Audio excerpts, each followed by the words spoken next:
పెళ్ళైనా పండగైనా వేడుక ఏదైనా పట్టుచీరల ప్రత్యేక వేదిక Varahi silks.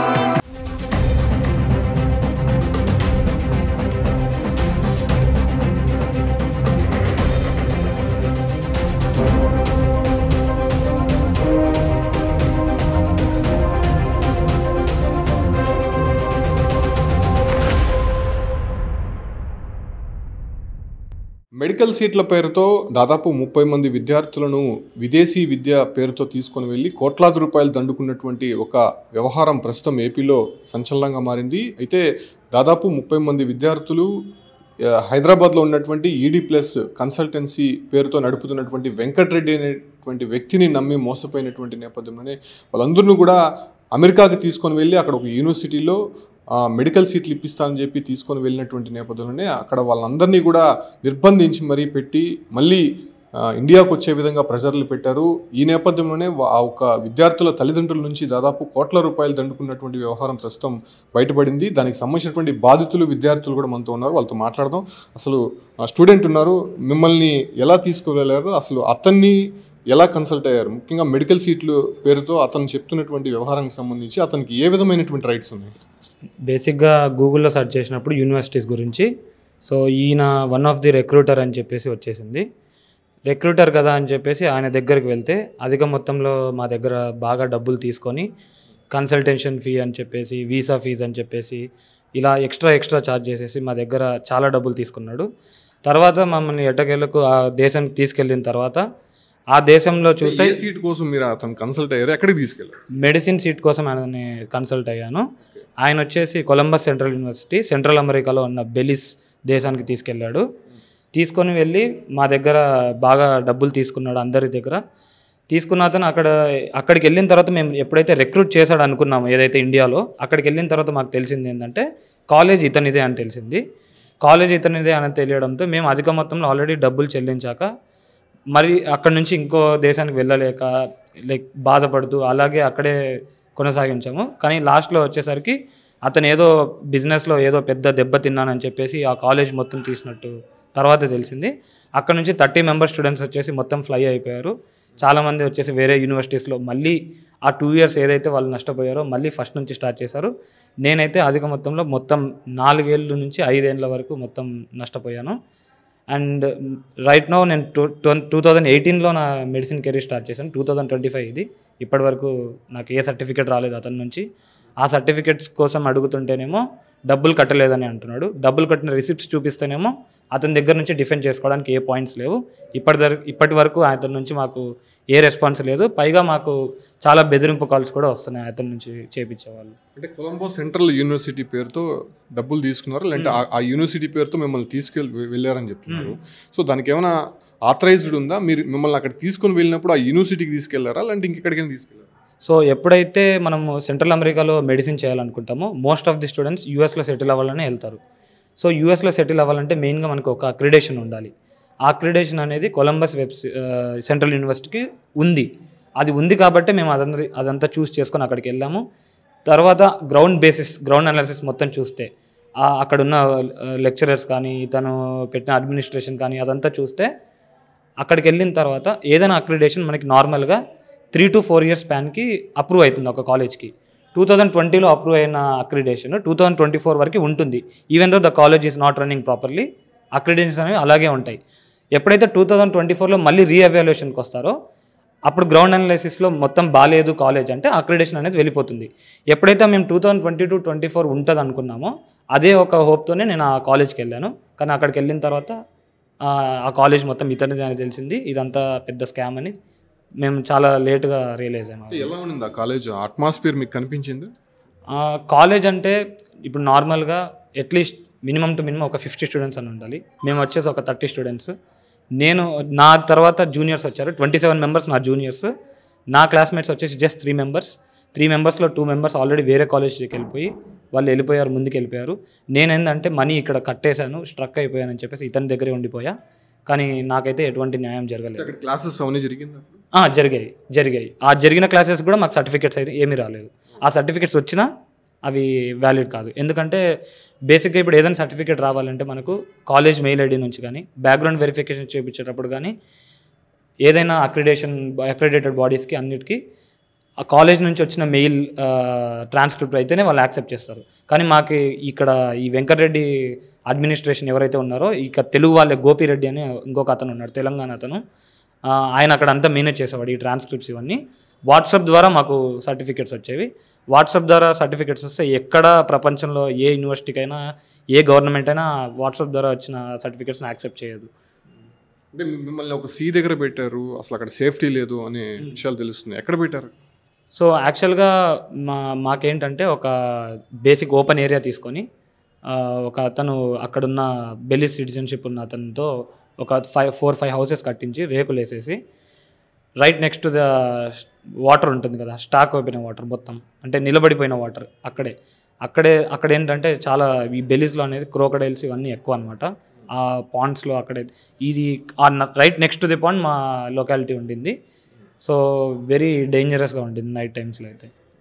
So students parent ఉన్నారు, ఆమెతో మాట్లాడదాం. మరి ఏంటి, ఎంత డబ్బులు పే చేశారు అతనికి? నిజంగా అతన్ని నమ్మి యుఎస్ దాకా పంపించారంటే నిజంగా ఆశ్చర్యం కలుగుతుంది. దానికి ఎటువంటి ఆథరైజర్ లేదు. అతను అక్కడికి తీసుకొని వెళ్ళిన తర్వాత కూడా మీకు అనుమానం రాకపోతే ఏం చేయాలి? పిల్లలు మెయిన్ భయపడినారు సార్ చెప్పేదానికి. అక్కడికి పోయిన తర్వాత ఇక్కడి నుంచి తీసుకుపోయేటప్పుడు ఏం చెప్తారంటే, సార్ మీకు నచ్చకపోతే 3 నెలలు చూడండి మీకు నచ్చకపోతే మీ అమౌంట్ మేము రిటర్న్ చేసేస్తాం. మీరు ఎంతైతే కట్టినారో ఫీజు, ఫస్ట్ ఇయర్ ఫీజు అదంతా రిటర్న్ చేసేస్తాము. మీరు వచ్చిపోయిన ఫ్లైట్ ఛార్జెస్ కూడా మేమే పెట్టుకుంటాము అని చెప్తారు సార్. ఫస్ట్ అక్కడ పోయిన 3 నెలలు బాగానే చూసుకున్నారు సార్. క్లాసెస్ కూడా ఏం లేవు సార్. ఒక 2 రూములు ఉన్నాయి అంతే సార్. దాంట్లో లైబ్రరీ కానీ ఏమి కానీ లేదు సార్. అసలు కాలేజీకి అక్రిడేషన్స్ కూడా లేవు సార్. మేము అక్రిడేషన్స్ చూపించు అంటే అవి ఇంకా రాలేదు, వస్తాయి అని అంటాడు సార్. అక్రిడేషన్స్ లేవు. లెక్చరర్స్ కూడా 1-2 ఉన్నారు అంతే సార్. ఒక సబ్జెక్టుకు 4 సబ్జెక్టులకు ఒక టీచర్ అట్లున్నారు. ఇవన్నీ మాకు పిల్లలు చెప్పలేదు సార్. చెప్తే భయపడినారు. మేము కానీ ఇక్కడి నుంచి అయిపోయి చెప్తాడంట సార్, ఇక్కడ జరిగేటివి ఏమి పేరెంట్స్కి ఏం చెప్పొద్దండి అని చెప్తే మళ్ళీ అక్కడి నుంచి ఇండియాకి రాలేరని భయపడి పిల్లలు చెప్పలేదు సార్. ఫుడ్ బ్రెడ్ ఇస్తాడు సార్. సార్ నెలకు 30,000 తీసుకున్నాడు సార్ ఫుడ్ కానీ సపరేట్గా. దాంట్లో బ్రెడ్ ఇస్తాడు సార్. రోజు 2 పీసులు బ్రెడ్ సార్. ఎక్కువ అడిగితే కూడా ఇవ్వడు సార్. అది కూడా పురుగులు పడిపోయిన బ్రెడ్ ఇస్తాడు సార్. అది కూడా ఫోటోలు ఉంటాయి సార్ మా దగ్గర. ఫుడ్ సరిగ్గా పెట్టలేదు సార్. 30 మంది పిల్లోళ్ళకు 2 వాటర్ క్యాన్లు పెడతాడు సార్. ఎట్లా సరిపోతుంది సార్? రోజంతా 2 వాటర్ క్యాన్లు పెడితే 30 మంది పిల్లలకి నీళ్ళకు కూడా సతా ఇచ్చినాడు సార్ అతను. మాకు ఇక్కడ తిరుపతిలో ఒక అబ్బాయి అన్నాడు సార్, ప్రవీణ్ అనేసి, ఏజెన్సీ పెట్టుకున్నాడు సార్. ఆ అబ్బాయి మాకు ఫ్యామిలీ ఫ్రెండ్ సార్, వాళ్ళ అమ్మ. ఆ అబ్బాయి ద్వారా పంపించినాను సార్. ఈ అబ్బాయి చెన్నైలో ప్రవీణ్ అని ఒక సార్ ఉన్నాడు. ఆ సార్ ద్వారా వీళ్ళ కాలేజీలో జాయిన్ చేయించినాడు సార్.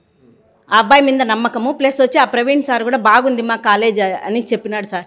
4.5 సంవత్సరంలో MBBS అయిపోతుంది అని చెప్పి పిలుచుకొని పోయినారు సార్. ఇక్కడే 6 నెలలు ఆన్లైన్ క్లాసులు జరిపినారు సార్. 2022 లాస్ట్లో స్టార్ట్ చేసినారు. ఒక 6 నెలలు ఇక్కడ జరిపినారు. మళ్ళీ ఆగస్టులో పిలుచుకొని పోయినారు సార్ అక్కడికి. దాదాపు 30 మంది ఇక్కడ నుంచి మీ టీం వెళ్ళారు కదా, ఇంకెవరైనా అతను తీసుకొని వచ్చారా లేకపోతే మీ 30 మందిని మాత్రం మెయింటైన్ చేశారు? వీళ్ళు 30 మందినే సార్, ఇంకెవ్వరు లేరు సార్. మేము అడిగినాం సార్, అక్కడ వాళ్ళు ఎవరైనా జాయిన్ అయినారమ్మా అంటే ఇక్కడ ఎవ్వరు లేరు మా, మేమే ఉండాము అని అంటే మేము ఇండియాకి వచ్చి చెప్తాం. ఏమన్నా అడిగితే ఇండియాకి వచ్చి చెప్తామన్నారు సార్. మళ్ళీ ఇండియాకి వచ్చిన తర్వాత ఎడ్యుకేషన్ లోన్ కోసం పోతే బ్యాంకులో సార్ వాళ్ళు అడిగిన దానికి అయిపోయి అడిగితే ఒక్కదానికి కూడా రెస్పాన్స్ ఇవ్వలేదు సార్. ఆ కాలేజీకి ఒక నెంబర్ అంటూ ఇస్తారంట సార్ అమెరికన్ గవర్నమెంట్. ఆ నెంబర్ ఇవ్వమంటే కూడా నెంబర్ లేదు, దీనికి ఇంకా రాలేదు అని అంటారు సార్. అట్లాంటప్పుడు మీరు ఎందుకు పిలుచుకొని పోయినారు సార్? పిల్లల లైఫ్ కదండి సార్ ఇదేంటి, దానికి ఏం సమాధానం చెప్పలేదు సార్. ఎడ్యుకేషన్ కోసం వెళ్ళినా కూడా అమెరికాకు వెళ్ళాలంటే చాలా రెస్ట్రిక్షన్స్ ఉన్నాయి. అంటే ఇప్పుడు చాలా ప్రొసీజర్ అనేది స్టార్ట్ అయింది. సో అటువంటి ఆథరైజ్డ్ కాలేజ్ కానటువంటి ఇతను మీ స్టూడెంట్స్ని ఎలా తీసుకెళ్ళాడు? బాగా మెయింటెనెన్స్ చేస్తున్నాడు సార్. అసలు మాకేం చెప్పినాడు తెలుసా సార్? మీకెందుకమ్మా, మీ పాప 5 ఏళ్ళు చదివినట్టు నేను సర్టిఫికెట్ ఇచ్చేస్తాను, నేను ఇండియన్ ఎంబసీలో మేనేజ్ చేస్తానని చెప్పినాడు సార్. డైరెక్ట్గా మాకే చెప్పినాడు. మీ పాప చదవకపోయినా, మీ పాప ఫెయిల్ అయినా, కావాల్సిగానే ఫెయిల్ కూడా చేసినాడు సార్. పిల్లలని ఫెయిల్ చేసి ఒక్కొక్క సబ్జెక్టుకు 40,000 వసూలు చేసినాడు సార్. ట్యూషన్ అని చెప్పేసి ట్యూషన్ లేదు, ఏం లేదు సార్. అదేం సపరేట్గా ఏం ఉండదు. ఊరికే ట్యూషన్ ఫీజు అమ్మా అని చెప్పి 40,000 తీసుకున్నాడు సార్. పడుకుండే పరుపుకు సార్ దానికి 30,000 తీసుకున్నాడు సార్. మళ్ళీ ఇది వీసా ఎక్స్టెన్షన్ కని 75,000 తీసుకున్నాడు సార్ సెకండ్ ఇయర్లో. ఫస్ట్ ఇయర్లో వీసా కని 1,98,000 కట్టించుకున్నాడు సార్ ఫస్ట్ ఇయర్లో. అది కట్టించుకొని సంవత్సరం కూడా కాకనే, అంటే పిల్లలు ఇక్కడి నుంచి పోయింది ఆగస్టులో కదండి సార్, వచ్చే ఆగస్టు వరకు ఉంటుంది కదా వీసా. కానీ లేదుమా 6 నెలలకే మేము తీసుకోండి అని చెప్పి మళ్ళీ 75,000 కట్టించుకున్నాడు సార్. ఎట్లా పడితే అట్లా పిల్లల దగ్గర డబ్బులు వసూలు చేసుకున్నాడు సార్. మేమేం భయపడినామంటే మా బిడ్డ అక్కడి నుంచి రావాలా, సార్ మా ఆయన కూడా లేరు సార్, నేను సింగిల్ పర్సన్ని. మా ఆయన కోరిక ఉందనే మా పాప బలవంతంగా నా దగ్గర ఇల్లు కూడా అమ్మిపించేసి అక్కడికి పోయింది సార్ చదువుకోవాలని. సార్ నేను 40 లక్షలు కట్టినాను సార్ మొత్తం. పోలీస్ కంప్లైంట్ ఏమీ లేదు? పోలీస్ కంప్లైంట్ ఇచ్చేదానికి పోతే నాకు కేసు వాళ్ళు తీసుకోలేదు సార్. కేసు తీసుకోలేదు సార్. ఎన్నిసార్లు 3 నెలలు తిప్పించుకున్నారు సార్ నన్ను పోలీసులు, కానీ నా దగ్గర అయితే కేసు తీసుకోలేదు సార్. సో ఇంకొంతమంది పేరెంట్స్ ఉన్నారు. ఎంత కట్టారండి మీరు? మీ అబ్బాయా అమ్మాయా? అబ్బాయి. దాదాపు నేను 1,22,00,000 4 కాలేజీలు మార్చాడు. అన్నీ ఫేక్ కాలేజీలే. ప్రతి ఒక్కటి కూడా నిజం చెప్పాడు. అన్ని అబద్ధాలు చెప్తాడు. గుండాలు అంటాడు, వాళ్ళు అంటాడు, వీళ్ళు అంటాడు, బెదిరియడము, పిల్లోని కూడా అటాక్ చేశాడు. అతను ఏదన్నా అడిగితే కూడా నాకు వాళ్ళు ఉన్నారు, వీళ్ళు ఉన్నారు, చూద్దాం పోండి అని ఇట్లా బెదిరియడం జరుగుతుంది. మా డబ్బులు మాకన్నా ఇవ్వండి, లేకుంటే ఇది మేము లోకేష్ వరకైనా లేకుంటే మన పవన్ కళ్యాణ్ గారి దగ్గరికి తీసుకెళ్ళి దీన్ని ఏదన్నా చేయగలరని నేను కోరుకుంటున్నాను. సో ఇప్పుడు 5 సంవత్సరాల పాటు ఇతను అంటే స్టూడెంట్స్ లైఫ్ అనేది డ్యామేజ్ అయింది. అంటే మెడికల్ సీట్స్ అంటే ఒక ఇయర్ కూడా అసలు వేస్ట్ కాకూడదు. సో ఇప్పుడు ఏంటి పిల్లల పరిస్థితి ఏంటి? వాళ్ళు ఏం చేయాలో మాకే అర్థం కావట్లేదు. ఇళ్ళలో పెట్టుకొని ఉన్నారు. మా పాప శిరీష 30 లక్షలు ఇచ్చానండి. మేము 30 లక్షలు ఇచ్చాము. ఓవరాల్గా 30 మంది ఉన్నారు కదా, ఎంత ఇచ్చి ఉంటారు మొత్తం? మేము ఇంకా ఆ లెక్క ప్రకారం పోతే మా పాప నువ్వెంత కట్టారా? 40, మా 30, అట్లా ఓవరాల్గా ఒక 5-6 కోట్లు వసూలు చేసి ఉంటాడు. అంటే మీ దగ్గర మాత్రమేనా? ఈ 30 మంది దగ్గర ఆ ఫీజులు ఈ ఫీజులు అని $, $, అని తినడానికి కాక ఫుడ్ అకాడమీ వేయించుకుని ఇలా ఫుడ్ పెట్టకపోవడం, మేము మళ్ళీ ఎక్కడి నుంచి డబ్బులు పంపించడం, నెలకు ఒక 40,000 50,000, బెడ్కి ఒక 30,000 అట్లా $లు వేసేవాళ్ళు. పాలు తాగితే ఇంత, పాలు తెచ్చుకుంటే ఇంత. మారెడ్డి వెంకటరెడ్డి అతను లక్ష్మీపురం, కారంపూడి మండలం, లక్ష్మీపురం విలేజీ, ఒక చిన్న పల్లెటూరు. అంటే ఇప్పుడు ఉన్నాడు అతను, అందుబాటులో ఉన్నాడు? ఆల్రెడీ ఉన్నాడు. కానీ పిల్లల్ని ఆ నుంచి రాకుండా ఏసాలన్నీ బీకేసుకొని మళ్ళీ వెనక సిగ్గు సెకండ్ ఇయర్ మొత్తం కూడా డబ్బులు కట్టించుకొని పిల్లల్ని బెదిరించి భయభ్రాంతులకు గురి చేసి వైట్ పేపర్ల మీద సంతకాలు పెట్టించుకొని ఏసాలు ఇచ్చాడు తనకు అనుకూలంగా రాసుకోవడానికి. అది అతను చేసిన పని. బెదిరింపు కాల్స్ మాకు వాళ్ళు తెలుసు, వీళ్ళు తెలుసు, వాళ్ళతో ఇది చేస్తాం, వీళ్ళతో ఇది చేస్తాం, పిల్లల్ని ఇబ్బంది పెట్టడం. అక్కడ ఏదైనా పిల్లలు మాట్లాడితే చాలా రసులుగా ఇది చేసి పెట్టింది. పిల్లలు ఫస్ట్ ఇయర్ అక్కడ ఉండి వచ్చినారు కదండి సార్, సెకండ్ ఇయర్ ఫీజు కట్టించుకున్నారు కదా, కనీసం సెకండ్ ఇయర్ ఫీజు అన్నా ఇవ్వండి అంటే ఏం చేసుకుంటారో చేసుకోండి అనేటట్టుగా మాట్లాడుతున్నారు సార్. సెకండ్ ఇయర్ ఫీజు కూడా 14 లక్షల దాకా తీసుకునేసినాడు సార్. ఫీజు అని, లెక్చీరియా అని, వీసా అనేసి అన్నిటికీ డబ్బు. పిల్లోళ్ళు అక్కడికి పోకనే ఎందుకు సార్ వీసా అంటే ముందుగానే చేపించాలమ్మా అని చెప్పి తీసుకున్నాడు సార్. మీరు అక్కడి నుంచి వచ్చేటప్పుడు వైట్ పేపర్లో సంతకం పెడితేనే పంపిస్తాను ఇండియాకని అందరి దగ్గర పెట్టించుకున్నాడు సార్ వైట్ పేపర్లో సంతకాలు. సో హైదరాబాద్కు చెందినటువంటి ఈడీ ప్లస్ కన్సల్టెన్సీ పేరుతో వెంకటరెడ్డి అనేటువంటి వ్యక్తి ఇక్కడ అంటే ఏపీకి సంబంధించినటువంటి దాదాపు 30 మంది విద్యార్థులను విదేశీ విద్య అంటే మెడికల్ సీట్లు ఇప్పిస్తానని చెప్పి అమెరికాలో ఒక MBBS సీట్లు ఇప్పిస్తానని చెప్పి తనదే సొంత కాలేజ్ ఉందని చెప్పి వీళ్ళంతా తీసుకొని వెళ్ళినటువంటి నేపథ్యంలోనే అక్కడ ఎటువంటి క్లాసులు నిర్వహించకుండా వీళ్ళని నానా ఇబ్బందులు గురి చేయడమే కాకుండా వీళ్ళ దగ్గర కోట్ల రూపాయలు దండుకున్నాడనేటువంటి విషయాలు ప్రస్తుతం ఎవిడెన్స్తో పాటు స్టూడెంట్ పేరెంట్స్ కూడా బయట పెడుతున్నారు. ఖచ్చితంగా ప్రభుత్వం న్యాయం చేయాలి, పోలీస్ కంప్లైంట్ ఇచ్చినా ఎవరు పట్టించుకోవట్లేదని చెప్పి చెప్తున్నారు. కొంతమంది గూండాల ద్వారా తమని బెదిరించే ప్రయత్నం చేస్తున్నారు. తమకి ప్రభుత్వమే ఆదుకోవాలని చెప్పి కూడా ఇక్కడ నుంచి స్టూడెంట్స్ ఆవేదన వ్యక్తం చేస్తారు.